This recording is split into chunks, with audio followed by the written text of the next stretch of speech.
Mesdames et messieurs, bonjour et bienvenue à ce nouveau numéro de votre magazine Écono Facile. Pour ce numéro de votre magazine, nous recevons pour vous M. Michel Dumour, qui est professeur à l'Institut supérieur des commerces, mais également membre du Conseil économique et social. M. Michel, bonjour.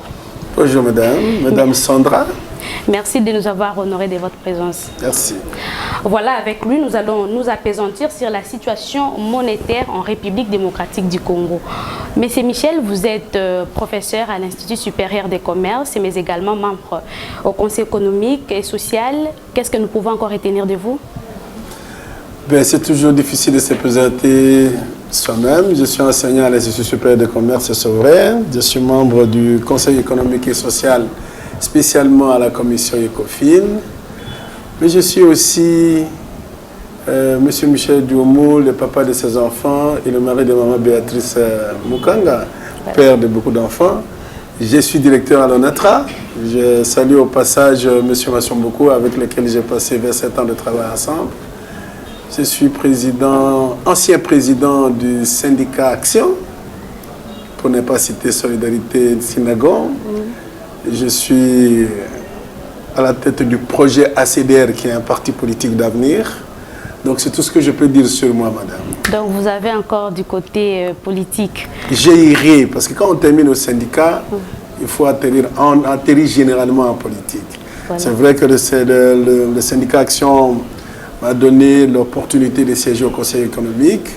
J'apprécie la grâce que Dieu a fait sur moi pour cette désignation puis nomination par le chef de l'État, parce que c'est un haut lieu de réflexion.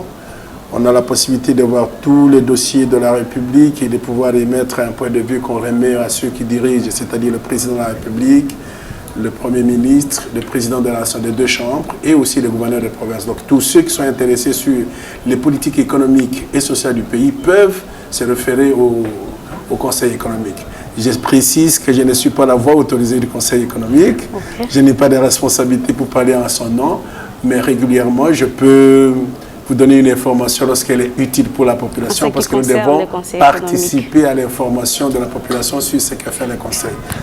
C'est ça. Voilà. Avec vous, nous allons parler de la situation économique de la monétaire, plus précisément de la RDC. Pour commencer, l'économie de la RDC demeure instable jusqu'à présent à cause de sa monnaie qui ne cesse de se déprécier devant la monnaie étrangère. Qu'est-ce qui peut être à la base de cette inflation? Je ne suis pas monétariste. Mais si j'étais à ta place, j'aurais voulu que l'on parle véritablement de l'économie, parce que la monnaie, c'est une conséquence. Dans l'économie. Mais parce que tu as voulu que nous puissions spéculer sur les questions monétaires, nous allons nous efforcer de le faire. Mais la stabilité de la monnaie part de la question principale de notre production. Or, l'économie de la RDC a été conçue comme l'appendice de l'économie internationale. Donc nous produisons pour l'économie internationale. Nous faisons très peu de choses pour nous-mêmes. Je vais vous donner un exemple. Vous connaissez le barrage, vous avez déjà entendu parler du barrage d'Enga. Ah oui. C'est l'une des premières expériences de transport du courant continu à longue distance. Je serai peut-être contredit par les ingénieurs. Ils vont chercher, c'est la toute première expérience où à 2000 km du point de la production, on a distribué le courant à distance. C'est pourquoi Enga a envoyé d'abord le courant au Katanga. On a dépassé toutes ces provinces, on ne les a pas éclairées. Il fallait des sous-projets pour éclairer le Congo et nous donner la possibilité de développement. Comme le projet a été fait pour longue distance, du Katanga, on a donné en Afrique du Sud. Du Bas-Congo, on a donné à Brazzaville. Je me limite là, pour que tu comprennes que nous sommes une économie, vraiment une appendice de l'économie internationale. Alors, nous revenons sur la question que vous posez de la monnaie, et j'ai dit tout à l'heure que tous les problèmes de la monnaie tirent ses origines ou ses points forts de la production. Or, qu'est-ce que nous produisons? Très peu de choses. Je venais de dire que nous sommes en train de produire pour l'économie internationale. Maintenant, quand tu entres là-dedans, nous sommes une économie de rente. Nous produisons des matières premières pour les industries installées dans des pays nantis. Dans cette situation, notre fragilité est presque permanente. Parce qu'il suffit tout simplement que prenons le temps où c'était les cuivres. Et puis par la suite, maintenant, c'est le cobalt et tout le monde en parle. Sur cette denrée-là, que nous mettons notre poumon et notre cœur, c'est d'autres personnes qui ont la décision. Il suffit que ces gens disent le cours à l'international baisse, vous encaissez le coût. Si ça augmente, vous pouvez vous frotter les mains. Donc, cette manière de faire nous a maintenus dans une situation de pauvreté, donc au niveau de l'État, et qui s'est répercuté jusque dans ma cuisine.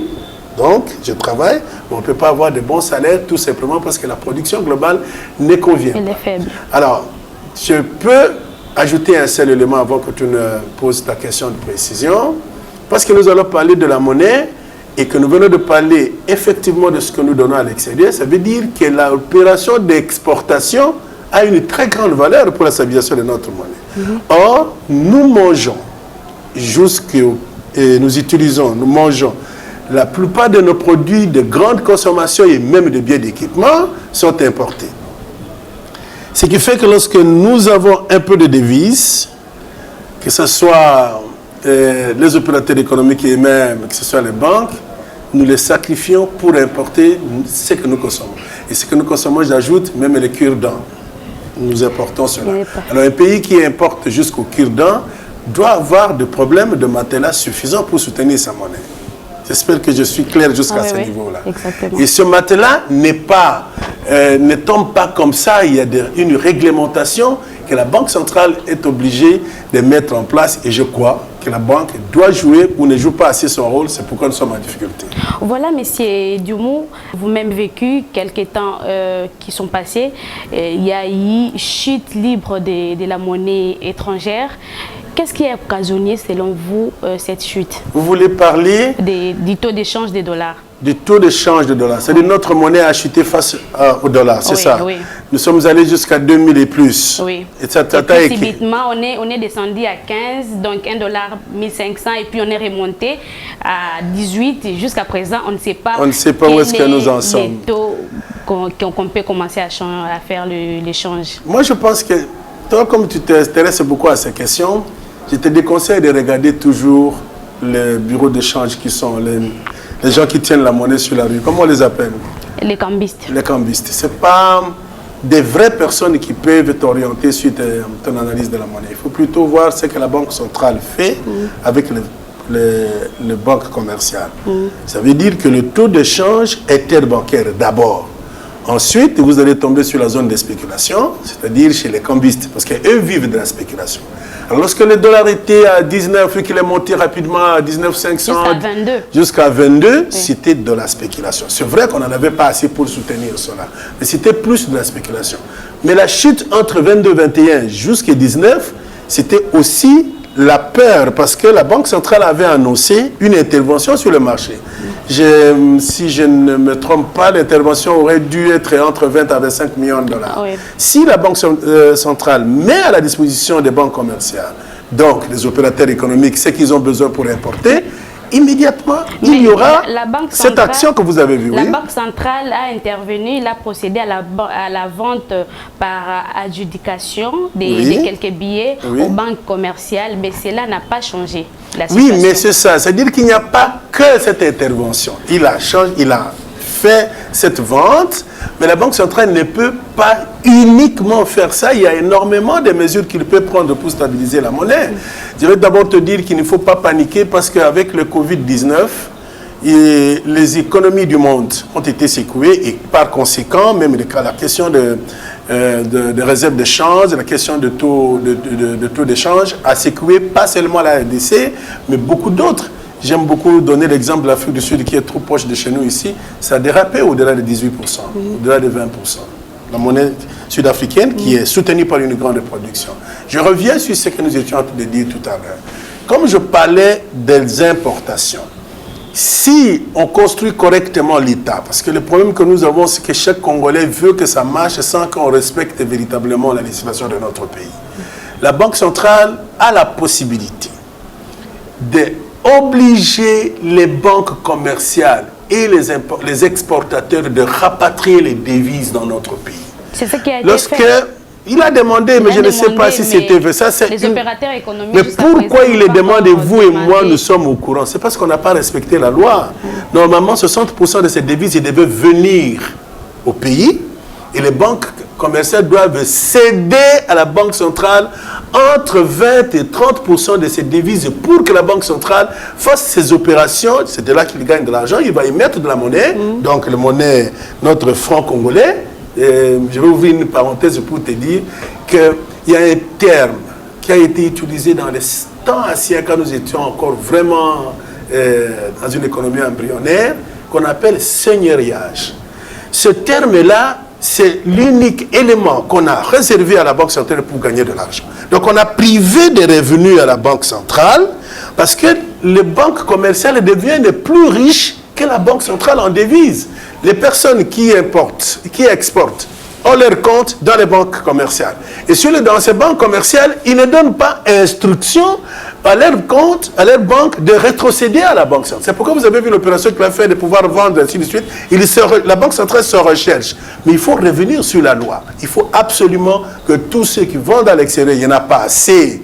Il n'y a pas assez. Le peu que nous vendons à l'extérieur, que ce soit rapatrié. Et lorsque c'est rapatrié, il y a une quotité à céder à la Banque centrale. Et à contrepartie de cette quotité, la Banque centrale va émettre la monnaie. C'est ça qui crée la richesse. Ce n'est pas, je suis un peu contre le débat dont on dit tous les jours, la Banque centrale a émis de la monnaie, et lorsqu'elle émet de la monnaie, ça crée de l'inflation. Non, il y a des limites légales sur lesquelles la Banque centrale doit intervenir pour créer sa propre richesse. Et lorsqu'elle est riche, elle peut soutenir la monnaie, et tous les agrégats du marché peuvent être stabilisés. Il y a quelque chose qui devait être fait au-delà des revenus de seigneuriage. Il faut élargir, je crois que le gouvernement doit travailler là-dedans, le professeur Ilunga connaît ces choses, doit élargir l'assiette des contribuables en devises. Parce qu'aujourd'hui, si on dit les miniers, ok, c'est bien, les miniers, ils donnent, on discute avec eux, il y a toujours... Ils contribuent d'ailleurs majoritairement, les miniers. Oui, mais c'est ce que je viens d'affirmer. C'est-à-dire qu'on regarde plus les miniers. Mais au-delà des mines, il y a d'autres facteurs que nous devons voir. Ceux qui exportent le bois, même si c'est interdit, ils continuent à le faire. Quelle est leur contribution dans cette opération? Les hydrocarbures et les autres gaz, s'il y en a qui les font, moi je pense que nous les faisons, même si nous importons le carburant que nous utilisons, nous avons aussi un brut. Il faudrait que le gouvernement élargisse cette base-là pour que nous ayons d'autres produits qui participent à cette opération, mais qu'on respecte la loi. Vous avez vendu à l'extérieur, vous rapatriez 60% de vos revenus en devises, et c'est passé. Lorsque c'est rapatrié, il y a une quotité à céder. La loi dit à céder à la Banque centrale. Et sur base de ce que vous cédez, la banque va émettre la monnaie et ça sera stable. J'essaie de spéculer là-dedans, je ne suis pas monétariste, je répète, mais c'est ces mécanismes seulement qui permettent à la Banque centrale d'être riche, et permet à la Banque centrale d'intervenir pour donner aux opérateurs économiques les devises dont ils ont besoin pour continuer à importer les produits que nous consommons. Donc, M. Michel, vous voulez dire que l'État congolais peut recouvrir à la planche des billets pour maîtriser... Recourir à la planche à billets, oui. Pour maîtriser sa monnaie. Oui, c'est-à-dire quand on parle de la planche à billets, c'est devenu même un peu péjoratif. Moi, je peux partir, je veux dire, parce que ce n'est pas de n'importe quelle manière qu'on les fait. Tu vois, chaque fois qu'on parle de planche à billets, les gens voient l'implantation. Je venais de dire, créer de la monnaie en contrepartie des devises reçues. Ça veut dire qu'on reste dans un équilibre. Mais maman, nous sommes à la période de Covid. Vous avez appris que des États sont intervenus dans l'économie pour soutenir les activités économiques. 4 000 milliards aux États-Unis, 500 000 milliards d'euros en Europe, je me limite là. Vous pensez que c'est quoi? C'est de la création monétaire. Pourquoi ce sont les banques centrales qui sont centrales, qui sont utilisées comme pivot dans ces opérations? Parce qu'on va créer de la monnaie. C'est qu'un fonds, c'est de surveiller cette monnaie pour qu'elle soit créée dans les limites de la loi et qu'elle serve effectivement aux opérations économiques. C'est-à-dire, si les opérateurs économiques veulent, ou les États, parce qu'à ce moment-là, quand on parle de l'Union européenne, ce sont les États qui vont s'endetter, lorsqu'ils vont s'endetter, on va émettre de la monnaie, mais en contrepartie de ce qu'eux, ils vont céder en termes de production venant de leur exportation. Alors, chez nous, on parle de planche à billets, deux fois parce qu'on a émis de la monnaie pour payer les salaires. Et lorsqu'on a payé les salaires, ce sont les transferts sociaux. La Banque centrale n'a pas de contrepartie. On dit qu'il a fait des avances à l'État, et quand il fait trop d'avances à l'État, à un moment donné, ça dérape. Si l'État n'a pas une couverture suffisante. Surtout ça, c'est ce qui occasionne plus la dépréciation monétaire. C'est ce qu'ils disent. Ce n'est pas toute création monétaire qui occasionne la dépréciation. Je vais te donner un exemple. Ce ne sont pas les monétaristes qui le soutiennent, mais je le soutiens moi-même et je continue à me battre sur cette question. Nous devons réformer la Banque centrale pour lui donner des missions supplémentaires à part la surveillance de la monnaie et des cours de change. Pourquoi? Nous avons des provinces qui font des productions. Et ces provinces ne sont pas intégrées entre elles. Nous avons, si vous êtes au Bas-Congo, ils commercent plus avec l'Angola qu'avec le Bandundu. Quand vous allez à Kisangani, on commerce, maintenant ce n'est plus la province orientale a été divisée. Vous allez à Ituri, vous allez voir que les gens font le commerce plus avec l'Ouganda qu'avec l'Équateur, ainsi de suite. Sur ces grands projets d'intégration, la Banque centrale, si on réforme ses statuts, peut intervenir directement sur les grands projets stratégiques. Je venais de parler de l'éclairage, de l'électrification des grands projets dans notre pays. On a amené le courant électrique au Katanga, et puis on est passé par Kikwiti, Kananga, ainsi de suite, il n'y a pas de courant. La Banque centrale peut intervenir sur ce projet si c'est prouvé qu'en intervenant, ces projets auront un impact sur la production économique de lieux. Alors, donc, il faudrait quand même, petit à petit, parce que j'ai l'impression que nous-mêmes, on a été tellement conditionnés pour entretenir un certain modèle qu'on n'est pas en train de changer de paradigme. Avec le Covid, beaucoup d'États puissants sont revenus sur eux-mêmes. Ça veut dire que ce sont les règles de la mondialisation qui sont attaquées maintenant, même si on ne le dit pas. Quand ces grandes puissances reviennent sur leurs frontières, ils commencent à se défendre, ils défendent leurs opérateurs économiques, ils mettent l'argent pour soutenir leur secteur entier de vie. Ça veut dire que les règles de la mondialisation sur lesquelles on nous a embarqués pendant des années sont attaquées. Nous aussi, nous pourrions voir pour dire le Congo a besoin de cartonnage manuel. Mais que la Banque centrale, s'il paye les cantonniers, il ne va pas créer de la monnaie. Cet argent quitte ici par à Djonganoum dans mon village. On ouvre les routes qui font circuler le maïs jusqu'à Moujimaï, qui passe à Kindo, ainsi de suite. Il n'y aura pas de l'inflation. C'est entre là où on en a besoin. Bon, j'en parle avec moins de force, voilà. Parce que les monétaristes vont me dire c'est pas ton domaine, et ils ont été formés dans l'école de la mondialisation. Moi je me dis il faut se tenir debout pour commencer à combattre ces mesures, les modeler en notre manière pour que nous puissions faire décoller notre pays un jour. Monsieur Michel, comment jugez-vous la décision du gouverneur de la banque interdisant l'affichage du taux du jour par les cambistes, parce que c'est une tradition qu'on a toujours vécue en RDC? Bon, il y a un gouverneur qui a dit il faut afficher, et puis un autre dit n'affichez plus. Oui. Donc, je ne peux pas entrer dans cette spéculation. C'est qu'il y a un gouverneur qui a dit vous devez afficher votre taux pour qu'on le sache. Et puis celui-ci, aujourd'hui, chaque matin, quelqu'un ouvre son bureau et puis il efface les taux, il met les taux que sa grand-mère lui a montré dans le songe. Il met. Je crois que c'est uniquement pour ça qu'il a dit n'affichez pas. Vous n'avez pas le droit de pouvoir mettre $1 égal. Vous devez attendre que la Banque centrale, chaque matin, il émet un taux qui est discuté dans le comité là-bas et les banques commerciales le récupèrent. C'est à partir de là que les cambistes étudient ce qu'ils gagnent dans leur spéculation pour dire, bon, si j'achète pour le compte d'une banque commerciale, si j'achète à tel taux, moi je peux prendre à tel autre. Je ne crois pas que le fait d'afficher ou de ne pas afficher a changé le comportement des Congolais. Parce que lorsqu'on a dit n'affichez pas, ils disent tu permets que je le dise à Lingala, donc ça n'a pas beaucoup changé. Ce que je demande, c'est qu'on travaille pour enlever l'argent dans la rue. Que les personnes qui vendent, qui sont dans les opérations monétaires, soient effectivement des auxiliaires de la banque. Qu'ils soient agréés, qu'on connaisse là où ils sont et qu'ils payent l'impôt. À ce moment-là, ça sera beaucoup plus contrôlable. C'est mieux de créer alors des maisons d'échange que de... Créer des maisons d'échange et interdire, pas interdire l'affichage. Interdire les gens qui viennent avec des tabourets qui se mettent le long de la rue et qui commencent. Et puis petit à petit, ça je parle, j'espère que ça va se faire maintenant ou demain, mais moi, les jours où j'aurai la responsabilité, je vais le faire. Nous consommons congolais. Il faudrait apprendre aux gens de respecter notre monnaie. Nous sommes les seuls pays, nous sommes restés l'un des rares pays où quand tu veux acheter des mèches, Tu entres dans le magasin, on te dit que c'est 30 $, tu sors 30 $, la monnaie américaine.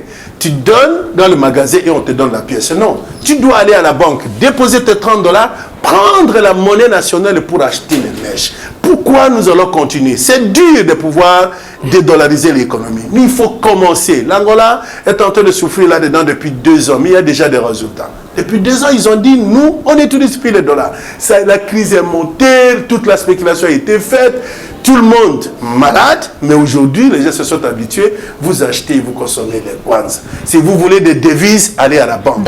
Et dans ces conditions, les banques ne manqueront plus de l'argent pour soutenir la monnaie. Donc, il faut prendre des mesures difficiles, impopulaires, mais il faut les prendre quand même. Si j'étais à côté du Tshisekedi, je lui dirais que lorsqu'il aura terminé les questions sécuritaires et politiques, parce qu'au Congo on parle plus des questions politiques, quand on aura fini, que tout le monde, même les coiffeurs, tout le monde est devenu politicien, on peut les déplacer de ces débats-là pour commencer à construire l'économie.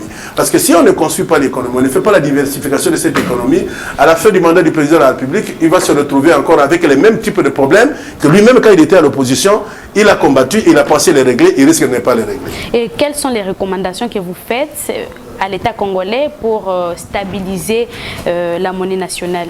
2 choses seulement. Si j'avais la possibilité de conseiller le président de la République, 2 choses pour l'instant en urgence. Il faut instruire, la Banque centrale a commencé, que tous ceux qui vendent à l'extérieur au titre de l'exploitation rapatrient leur argent au pays. Et ce n'est pas fini. Lorsque l'argent entre au pays, qu'il y ait la quotité, je pense à 20 ou 30%, qui soit cédé à la Banque centrale pour soutenir sa politique monétaire. Il y a des mécanismes qui sont établis là-dedans. Si ces mécanismes sont respectés, ça va marcher. Deuxième mesure, cessez de regarder maintenant, c'est par là que j'ai commencé, mais je remets ça parce que tu as posé la question. Il faut cesser de regarder uniquement les miniers. Il faut regarder tout ce qui bouge dans notre pays, parce que nous disons que nous allons élargir l'assiette. Pour élargir l'assiette, il faut regarder tout celui qui va à l'étranger. Si tu as vendu à l'étranger, rapatrier les revenus, 60% des revenus, et céder une partie à la Banque centrale. Si la loi, l'inspection de finances et tous ceux qui sont chargés de contrôle regardent sérieusement cette situation, sans faire la police, mais faire appliquer la loi, je crois que l'on peut petit à petit sortir de cette zone de turbulence. Voilà, nous tendons petit à petit vers la fin de notre émission. Monsieur Michel, quels sont les secteurs qui peuvent aider l'État congolais à augmenter le budget national? L'agriculture. Je sors totalement de ce que vous connaissez. Ce pays a une grande vocation agricole pour l'Afrique et pour le monde. Il faut déjà, j'apprécie le ministre que je ne connais pas, mais je le vois un peu dans tous les terrains, le ministre de l'Agriculture. Nous avons 145 territoires. Sur les 145 territoires, il faut monter 145 projets de relance agricole et les financer. Les jeunes qui sortent de l'université leur disent que l'argent n'est pas seulement dans le téléphone et dans les maisons d'échange. Vous pouvez aller dans votre village pour créer un projet pour l'élevage, un projet pour l'agriculture.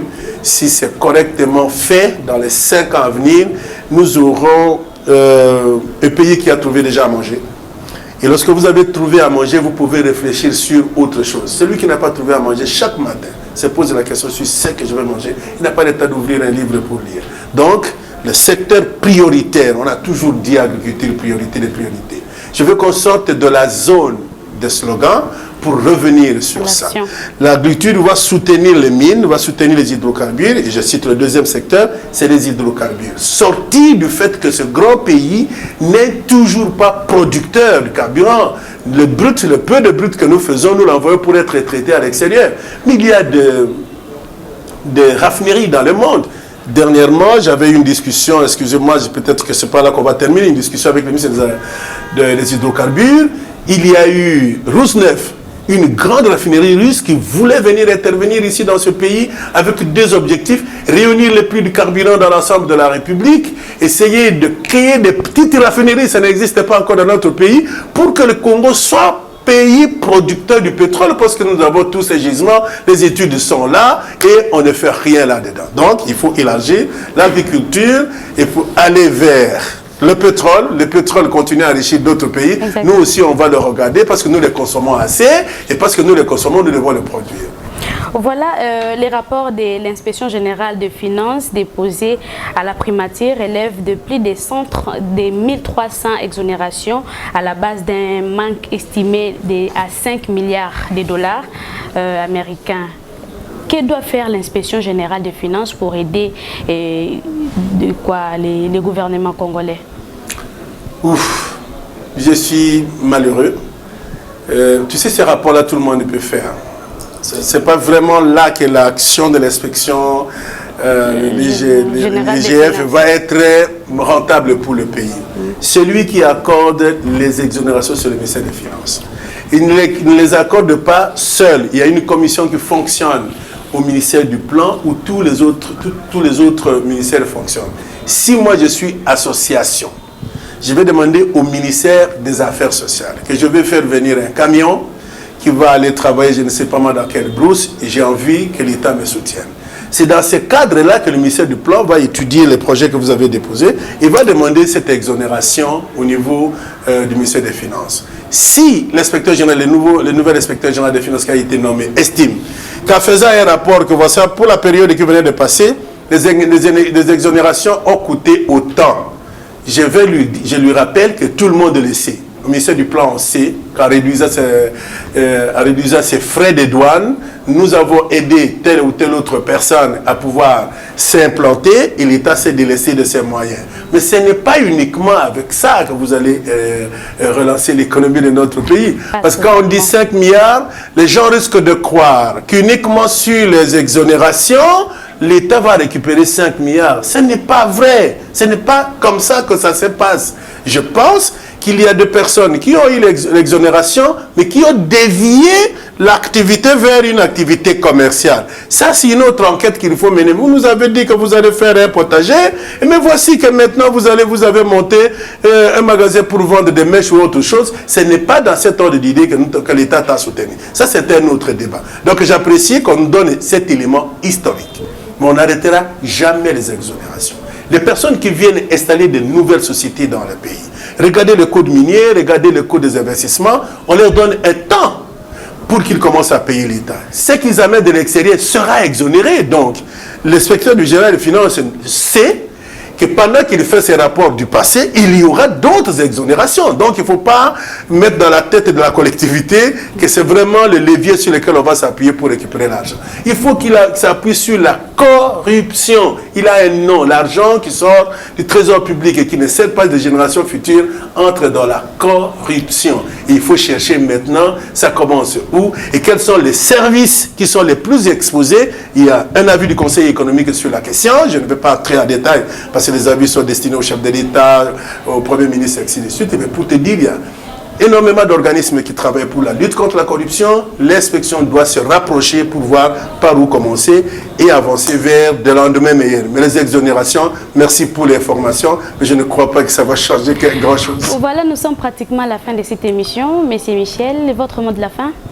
Le mot de la fin, c'est que je souhaite de bonnes choses pour le Congo, mais je demande au gouverneur de la Banque centrale de pouvoir initier des réformes qui puissent lui permettre d'agir directement sur de grands projets stratégiques sans passer par les banques commerciales. Il doit avoir les banques, la tête de monnaie, donc la Banque centrale doit avoir désormais un rôle d'intervention directe sur les grands projets stratégiques. C'est mon rêve, je le pense. Je ne peux pas convaincre les monétaristes maintenant, je ne peux pas convaincre les autres économistes maintenant, mais politiquement, il faut arrêter ce que nous sommes en train de faire pour que la Banque centrale investisse directement sur de grands projets stratégiques. C'est le mot de la fin. Voilà, merci beaucoup, Monsieur Michel, de nous avoir honoré de votre présence.